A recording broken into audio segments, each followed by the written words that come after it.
that. Meanwhile, 26 minutes before the top of the hour, the Trump administration issued stiff sanctions on Russian oil companies, two in particular. And the president has long called for Europe to do the same, to pressure the Kremlin to go to the peace table with Ukraine. The United States is fully prepared to impose a very strong round of powerful tariffs which would stop the bloodshed. For those tariffs to be effective, European nations, all of you are gathered here right now, would have to join us in adopting the exact same measures. They want to see it end, too. They really want to see it end. But I can say they're totally committed. If this went on for 10 more years, Europe is behind them. They just can't let that happen. Yep, and that is true. The EU has responded, passing new sanctions to ban the import of Russian natural gas by the end of 2027. 19% of Europe's natural gas comes from Russia right now. And joining us to discuss this and shed some more light is the President of the European Parliament, Roberta Metsola. Good morning. Madam President, thanks so much for being here. Thank you. We sanctioned two major Russian oil and gas companies. They are massively trying to sell off, the Lukoil is, some of their gas station outlets in the U.S. Do you think this is going to strike a cut to the bone with Russia?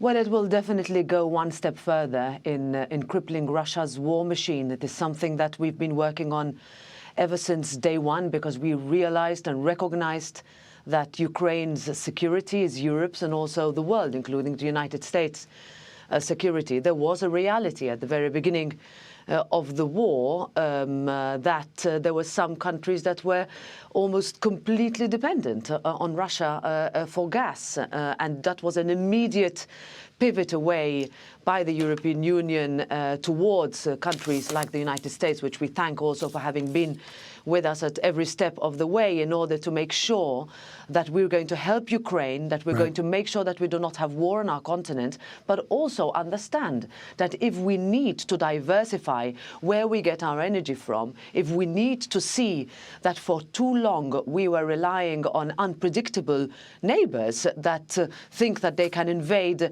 one of our other neighbors, that was not the way to go. And that's why the sanctions that were announced last week by the United States are fully in line with the sanctions that we announced and are putting into practice, also together with sanctioning a number of individuals, those who were involved with the abduction of Ukrainian children into Russia, making sure that diplomats cannot from Russia go from one country and another, you know, on Europe's ski slopes as though nothing is happening. At the same time, this is a country that invaded another, and that is not something that we should accept in this year on our continent or anywhere else. I hear you. Why? Let's take a look at the Europeans' dependence on fossil fuels. 69% of your energy comes from fossil fuels. 1.3 billion a month. Europe purchases of Russian fossil fuels. Why isn't it possible to go to zero? Couldn't we backfill you? Have we offered to be the primary provider? Is that a practical solution? The idea is to go to zero. In fact, the entry into force of the pieces of legislation will have been brought forward to the end of 2026.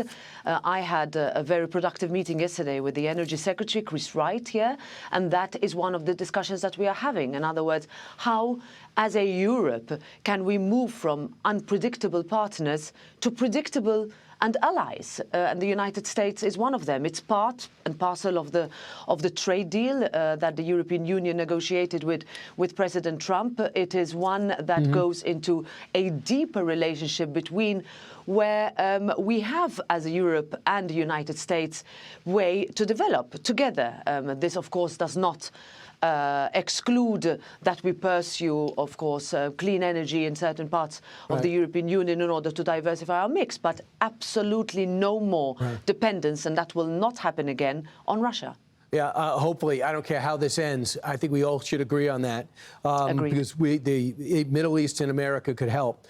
So let's look at this trade agreement for bullet point purposes between the EU and U.S. And I want to know what you think about it. 15% import tariff on most EU goods. No tariffs on U.S. exports. EU gets to invest $600 billion in U.S. They'll get profits there.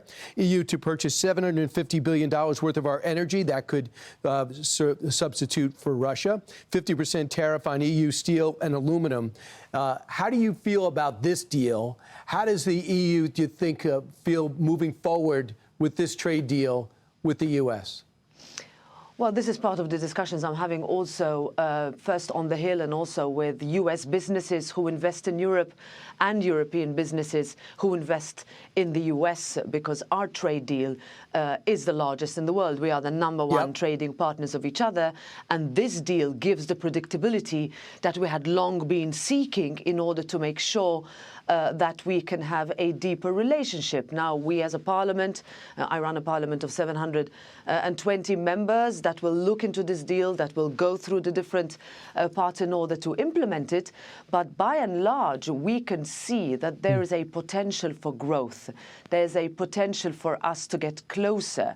There is a potential for us to see that if we need reliability and predictability, the United States can offer it, and we can offer it to US businesses. And that is what you will find in a Europe that today clearly and unequivocally says that we are open for business.